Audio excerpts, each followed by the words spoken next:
प्रिय विद्यार्थियों, पूर्व व्याख्यानों में हमने स्नातकोत्तर उत्तरार्ध के चतुर्थ प्रश्न पत्र में निर्धारित तद्धित प्रकरण के अंतर्गत सर्वप्रथम साधारण प्रत्ययों का, तत्पश्चात अपत्याधिकार प्रत्ययों का अध्ययन किया था।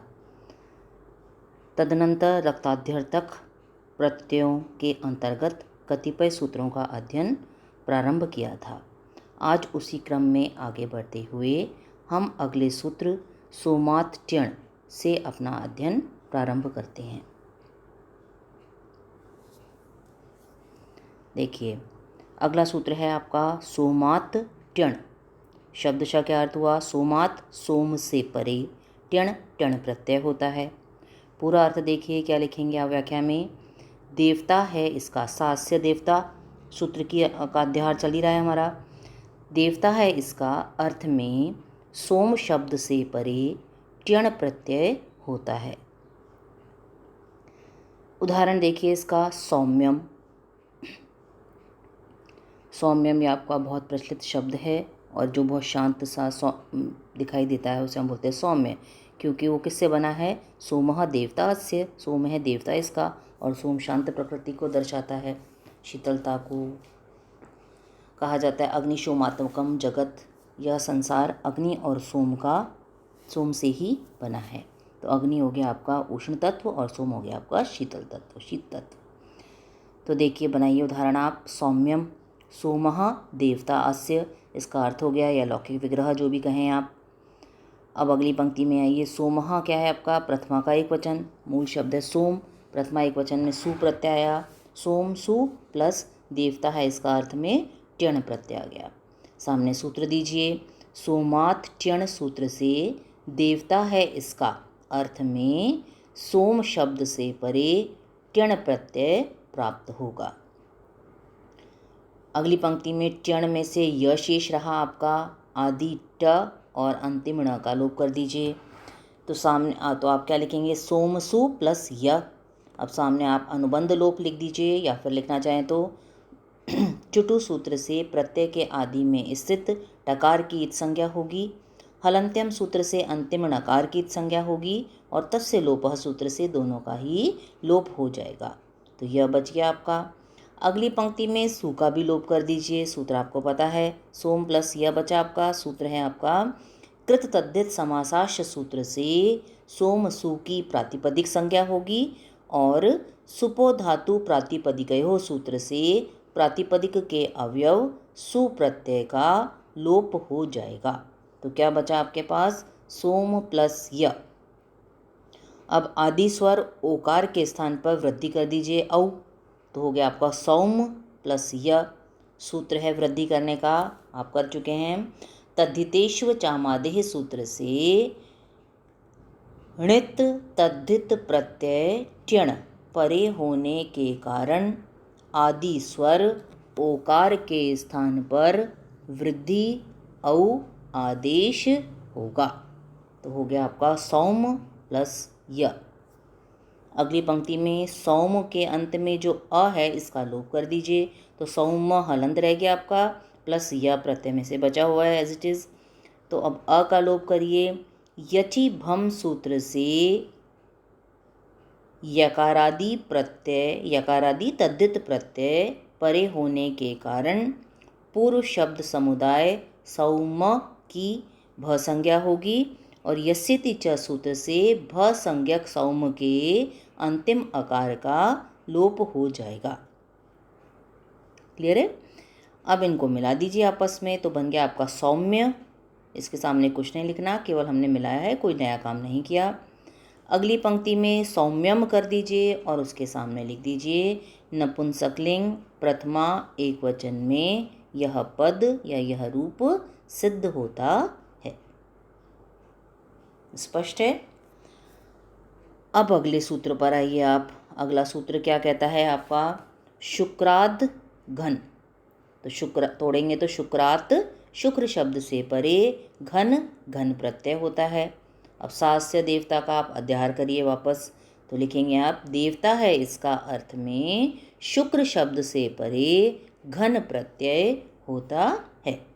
सास्य देवता शुक्रात् घन। सास्य देवता अर्थात देवता है, इसका अर्थ में शुक्र शब्द से परे घन प्रत्यय प्राप्त हुआ। उदाहरण बनाइए आप शुक्रियम। देखिए लौकी विग्रह या सामान्य अर्थ हो गया इसका आप शुक्रः देवता अस्य, शुक्र है देवता इसका।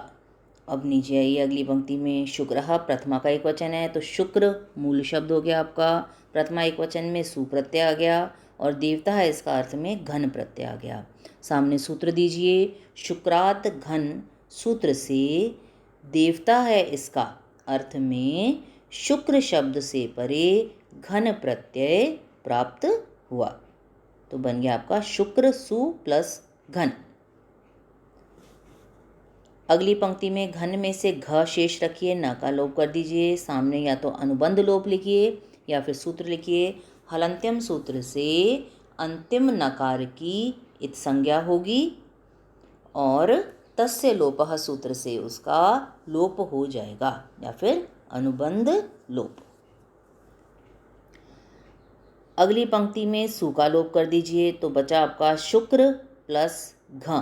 सामने सूत्र दे दीजिए, कृत तद्धित समासाश्य सूत्र से शुक्र सु की प्रातिपदिक संज्ञा होगी और सुपो धातु प्रातिपदिकयो सूत्र से प्रातिपदिक के अवयव सु प्रत्यय का लोप हो जाएगा। कृतद्धित समासाश्य सूत्र क्या कहता है आपका, कृदंत तद्धितांत और समास की प्रातिपदिक संज्ञा होती है। तो यहाँ आपका क्या है, तद्धितांत है, तद्धित प्रत्यय जुड़ेगा इसमें ना, तद्धित प्रत्यय है यहाँ, तो आपने कर देंगे यहाँ पर। तो इस सूत्र से आपने इसकी प्रातिपदिक संज्ञा की थी। और फिर सुपो धातु प्रातिपदिक क्या कहता है, सुपह यानी सुप का लोप हो जाता है धातु प्रातिपदिक हो, जो प्रातिपदिक के अवयव जुड़े हैं उन सुप प्रत्ययों का लोप हो जाता है, धातु या प्रातिपदिक के अवयव सुप प्रत्ययों का लोप हो जाता है। अब अगली पंक्ति में आइए, घ के स्थान पर इ आदेश करिए आप। तो शुक्र ऐसा कैसा रहा, घ हलंत के स्थान पर आपने इ य हलंत आदेश किया, घ में से अ ऐसा कैसा शेष रहा है आपका। सूत्र आप पढ़ चुके हैं, आ य ने यी नी यी यह फ ढ ख छ घाम प्रत्ययादि नाम। पूरा सूत्र लिखिएगा आप, कई बार आ चुका है पहले। सूत्र से प्रत्यय के आदि में स्थित घकार के स्थान पर क्रमशः ईय आदेश होगा। ये सूत्र बहुत सारे काम करता है, इसलिए आप क्रमशः शब्द का प्रयोग अनिवार्य रूप से करेंगे। तो प्रत्यय के आदि में स्थित होने पर ही ये काम होता है। प्रत्यय के आदि में स्थित घकार के स्थान पर क्रमशः ईय आदेश होगा। अब अगली पंक्ति में शुक्र प्लस ईय में आ मिला दीजिए, तो ईय पूरा हो गया आपका, तद्धितांत हो गया अब ये। अब अगली पंक्ति में शुक्र शब्द के अंत में जो अ है इसके स्थान पर इसका लोप कर दीजिए।